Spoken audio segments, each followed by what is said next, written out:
Angga, baru saja juga tadi kita sampaikan informasi menarik di mana Apindo yang sudah melakukan survei internalnya begitu dari 600-an pengusaha yang sudah disurvei hanya 33% saja yang menyatakan bahwa mereka masih bisa bertahan untuk 1 tahun ke depan di masa pandemi COVID-19 seperti ini.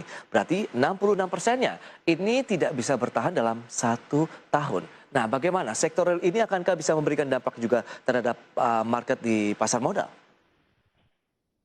Oke, mungkin saya di sini berbicara sebagai pelaku pasar keuangan ya. Iya, Itu gimana bahwa kita tuh memang sangat menghargai mungkin Apindo terutama dari sebagai asosiasi yang menaungi pengusaha ya.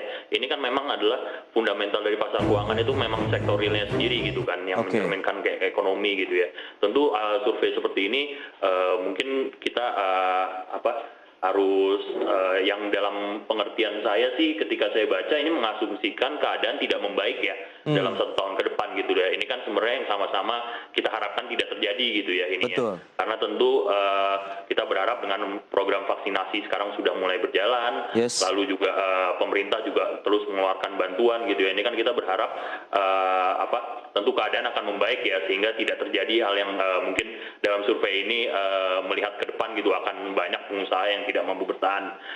Tapi di sisi lain juga kita mengamini ya bahwa memang pasar sektor real itu dengan pasar keuangan itu untuk pasar keuangan kuat itu dibutuhkan sektor real yang kuat juga gitu loh, karena memang fundamentalnya kan tanpa sektor real yang kuat ini ya pasar keuangan itu hanya berupa ekspektasi atau bubble gitu ya ininya. Jadi tentu kita sama-sama mengharapkan situasi akan membaik. Tentu kita juga sudah melihat lah tanda-tanda pemulihan, walaupun memang jujur kita akui tidak secepat yang kita inginkan ya pemulihannya ya. Tapi kita lihat data positif memang dari PMI manufaktur kemarin sudah keluar yang mencapai posisi all time high ya di 53,2. Itu juga diiringi dengan nilai order baru dan output yang naik, lalu juga pasar ketenaga kerjaan juga dilaporkan mulai stabil gitu loh.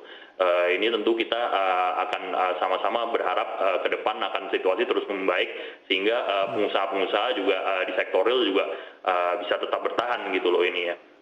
Baik, tapi kan dengan beragam stimulus begitu ya, berbagai juga paket-paket kebijakan yang sudah diberikan yang untuk mengangkat, menjaga dunia usaha, apalagi yang disurvei juga ini adalah jenis usaha yang kelas menengah begitu. Berarti bisa dikatakan dari skala UMKM sampai dengan kelas menengah begitu ya. Memang seharusnya dari dulu ini menjadi salah satu penopang ekonomi nasional di kala terjadi krisis ekonomi di Indonesia begitu. Anda melihat ini juga akan berdampak yang cukup masif atau tidak begitu? Dengan beragam stimulus nih yang sudah diberikan oleh pemerintah.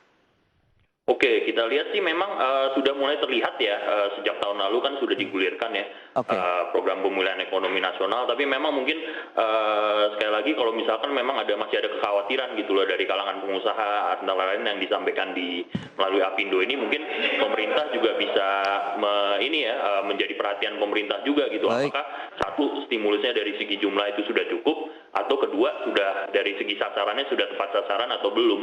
Mungkin input kita mungkin kayak gitu Mas. Oke, itu dia. Berarti kita tinggal tunggu lagi bagaimana action dari pemerintah sendiri untuk menjaga dunia usaha Indonesia tetap kondusif begitu ya di tengah tekanan dari pandemi COVID-19. Dan semoga 66% lainnya pun masih bisa bertahan begitu ya lebih dari 1 tahun, mengingat juga dengan adanya dari sisi kebijakan perpajakan juga yang dilonggarkan, diharapkan ada konsumsi masyarakat yang meningkat dengan memanfaatkan momentum Ramadan saja untuk tahun ini. Semoga hal ini bisa menunjukkan adanya perbaikan yang lebih memberikan optimisme begitu. Menurut Anda bagaimana ini, Mas Angga?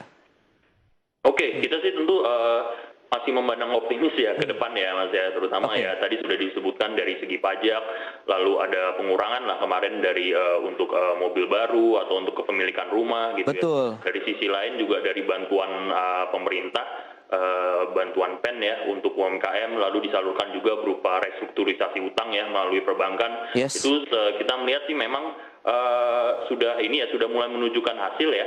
Tapi memang itu yang saya garis bawahi mungkin agak sedikit lebih lambat dari yang kita inginkan gitu ya. Makanya ini kalau boleh saya sambungkan juga saya rasa investor asing tuh melihat itu juga gitu loh. Makanya sekarang kita lihat lebih banyak cenderung ada net sell gitu ya di ini ya. Mungkin investor asing melihat bahwa dibandingkan di di Amerika gitu misalkan ya, yang negara adik kuasa yang dan Cina yang sudah tahun lalu pertumbuhan yang signifikan, tahun ini diperkirakan Amerika akan menyusul gitu dengan pertumbuhan yang ya, bahkan sampai 6% gitu. Begitu ya targetnya.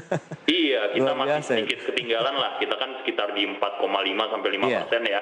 Tapi di kuartal 1 ini kelihatannya masih akan, kemarin Ibu Menteri Sri Mulyani juga mengatakan masih expect ada kontraksi di kuartal 1 kemarin. Jadi mungkin agak sedikit ketinggalan lah kita ininya. Makanya kita juga sambungkan kalau di pasar keuangan juga banyak dana yang keluar kelihatannya. Dan kalau kita melihat di bursa Amerika itu terus mencetak all time high, kelihatannya dana asing itu lebih nyaman balik rumah dulu gitu kan. Kalau investor asing itu kan mencari tempat yang paling nyaman ya untuk menempatkan dananya ya. Kelihatannya saat ini nyamannya berada di rumah sendiri dulu gitu ya.